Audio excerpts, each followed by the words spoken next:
नाज़रीन, 3-4 सवालात ऐसे हैं जिनको तमाम पाकिस्तानी जिनके जवाब जानना चाहते हैं। सबसे पहला ये कि क्या 8 फरवरी 2024 को इलेक्शंस होंगे या नहीं होंगे।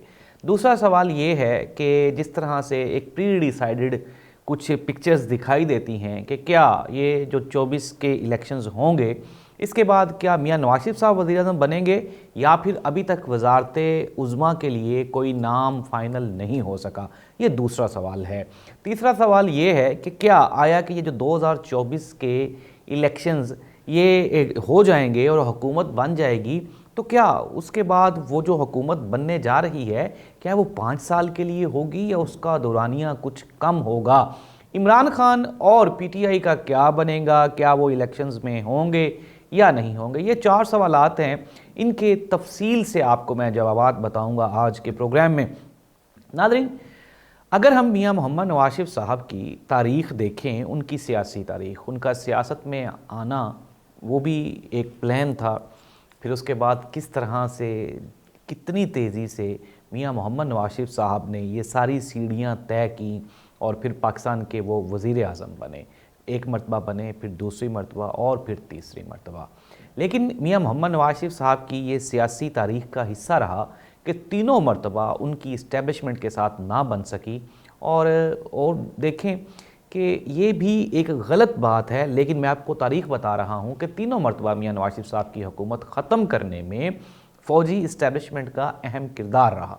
और फिर बिल आखिर हमने देखा कि मुशर्रफ साहब के दौर में मियां साहब को जेल भी जाना पड़ा और फिर उसके बाद मुल्क से बाहर भी उनको जाना पड़ा और मुल्क बदर कर दिया गया। लेकिन मियां साहब की एक और भी इसके साथ ही सियासी तारीख़ का हिस्सा रहा कि मियां साहब जब भी गए वापस बाहर गए भी डील करके और डील करके वापस भी आ गए। मियां साहब की ये तबीयत का हिस्सा है कि वो बोलते नहीं हैं, वो रेजिस्ट नहीं करते हैं। उनको फ़ौज उठा के बाहर फेंक दे तो वो बाहर चले जाते हैं, और अगर बाहर से उठा के अपने मकासद के लिए, अपने इस्तेमाल के लिए उनको पाकिस्तान में लाया जाए तो वो खामोशी से वापस आ जाते हैं। शायद यही वजह है कि 3 मरतबा वज़ारत-ए-उज़्मा के मनसब से उतरने के बावजूद चौथी मरतबा भी मियां साहब वज़ारत-ए-उज़्मा के उम्मीदवार हैं। दूसरी जानिब से पाकिस्तान मुस्लिम लीग नून की तरफ से ये कहा गया कि ये कुछ ज़रूरी नहीं है कि मियां नवाज शरीफ साहब ही वज़ारत-ए-उज़्मा के उम्मीदवार हों, कोई और भी हो सकता है। और लेकिन दूसरी जानिब अगर हम देखें मुस्लिम लीग नून की पूरी इलेक्शन कैंपेन, तो उस कैंपेन का लुब्बे लुबाब ही यही है कि मियां साहब आए हैं, चौथी मरतबा वज़ारत-ए-उज़्मा संभालेंगे और मुल्क में कोई मुआशी बेहतरी और इकॉनमी को बेहतर करने के लिए अपना किरदार अदा करेंगे। ये नून लीग की एक डेफिनेट सी आप ये कह लें कि उनकी इलेक्शन कैंपेन है या उनका सियासी मुस्तकबिल है। ज़ाहिर सी बात है, अगर ये इलेक्शन जीत गए तो उसके बाद तो किसी की भी नहीं चलेगी सिवाय मियां नवाज शरीफ साहब के। लेकिन नाज़रीन, अब ये तो फिर भी चलें कुछ एक्सेप्टेबल है ये चीज़ कि मियां नवाज शरीफ साहब वज़ीर-ए-आज़म बनेंगे। इसके साथ आपको मैं एक और ब्रेकिंग न्यूज़ देने जा रहा हूँ, एक बड़ी ख़बर।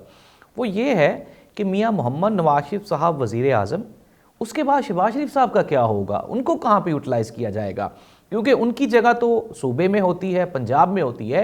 इस मरतबा पंजाब मोहतरमा मरियम नवाज़ साहिबा को देने की तैयारी की जा रही है और ये प्लानिंग की जा रही है कि मोहतरमा मरियम नवाज़ साहिबा वज़ीर आला पंजाब होंगी।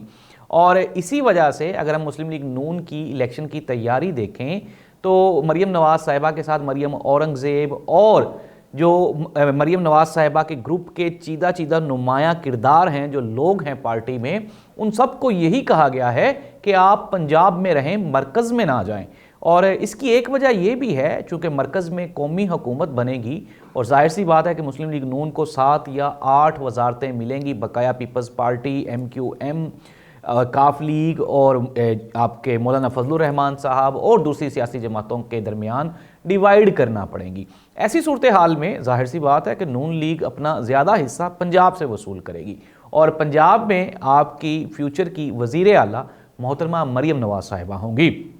अब उसमें फिर एक और बड़ा सवाल यह भी जन्म लेता है कि मियाँ हमज़ा शहबाज साहब कहाँ जाएंगे, ये एक डिबेटेबल क्वेश्चन है, इसको अभी हम आप साइड पे रखें, पहले सवाल की जानिब आ जाएं कि मियाँ शहबाज शरीफ साहब कहाँ जाएंगे। तो मियाँ मोहम्मद शहबाज शरीफ साहब को इस मरतबा वज़ीर ख़ारजा के तौर पे नॉमिनेट करने की तैयारी की जा रही है। उसके बाद हमज़ा शहबाज और जो इसहाक डार साहब हैं उनको भी एडजस्ट किया जाएगा। इस तरह से शरीफ फैमिली आपको पहले से ज़्यादा मजबूत, ज़्यादा मुनज़्ज़म और ज़्यादा डोमिनेंट दिखाई देगी पंजाब और मरकज़ में हुकूमती ओहदों पर। यानी कि मियाँ नवाज शरीफ साहब वज़ीर आज़म, छोटे भाई यानी कि मियाँ शहबाज शरीफ साहब वो वज़ीर ख़ारजा, मोहतरमा मरीम नवाज़ साहिबा वज़ीर आला पंजाब, और हमज़ा शहबाज को भी शायद पंजाब में कोई अहम वजारत से नवाजा जाएगा। इस तरह से आपको दिखाई देगा 4 आपको शरीफ फैमिली वो पाकिस्तान में डोमिनेंट होती हुई दिखाई देगी। ये नाज़रीन पहला सवाल था। अब आ जाते हैं कि क्या ये जो इलेक्शंस हैं ये 2024 के, क्या ये हो भी पाएंगे या नहीं होंगे। अगर मौजूदा सूरत हाल में देखा जाए तो ताकतवर हल्के इलेक्शंस नहीं चाहते। उसकी सबसे बड़ी वजह इमरान खान का खौफ है। इतनी ताकत का इस्तेमाल करने के बावजूद, निगरान हुकूमतों और कौमी इदारों के क्रैकडाउन के बावजूद इमरान खान का अवाम में ज़िंदा रहना, ये इस बात की दलील है कि ताकतवर हल्के हार चुके हैं और इस मरतबा अवामी नज़रिया और अवामी राय वो जीत चुकी है। इस तरह से पाकिस्तान तहरीक इंसाफ के बग़ैर ये जो इलेक्शन होंगे, अब एक जो हमारे प्रोग्राम का तीसरा सवाल था शफाफियत पे, तो वो इलेक्शन तो हो जाएंगे। इलेक्शन करवाने क्यों ज़रूरी हैं वो भी मैं आपको कई प्रोग्राम्स में बता चुका हूं कि IMF हमें एक्सेप्ट नहीं करेगा, इंटरनेशनल दुनिया हमें एक्सेप्ट नहीं करेगी। पाकिस्तान की डेमोक्रेसी ऑलरेडी पाकिस्तान की पूरी दुनिया में बदनाम है। मज़ीद हमारे पास चांसेस नहीं हैं, हम इसको प्रिवेल नहीं कर सकते। ये जो गैर जमहूरी रवैये हैं, तो हमें कोई ना कोई हुकूमत तो बनाना ही पड़ेगी।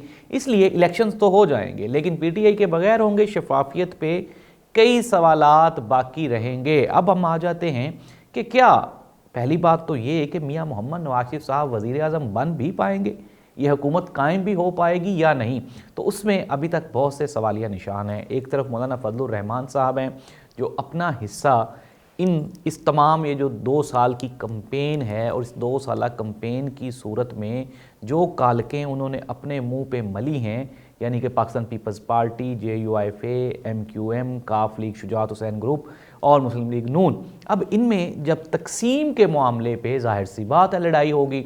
अब एक बड़ा ओहदा जिसे हम सदर पाकिस्तान कहते हैं, उसके लिए आसिफ अली जरदारी साहब भी अपने पर फैलाएंगे, उसके अलावा मौलाना फजलुर रहमान साहब भी हैं। लेकिन अब जाहिर सी बात है तकसीम होनी है। अब तकसीम पे अमूमन हम, एक छोटी मिसाल है, देनी तो नहीं चाहिए, लेकिन चोरों की लड़ाई अमूमन माल लूटते हुए नहीं होती, बल्कि माल की तकसीम पे चोरों की लड़ाई ज़्यादा होती है।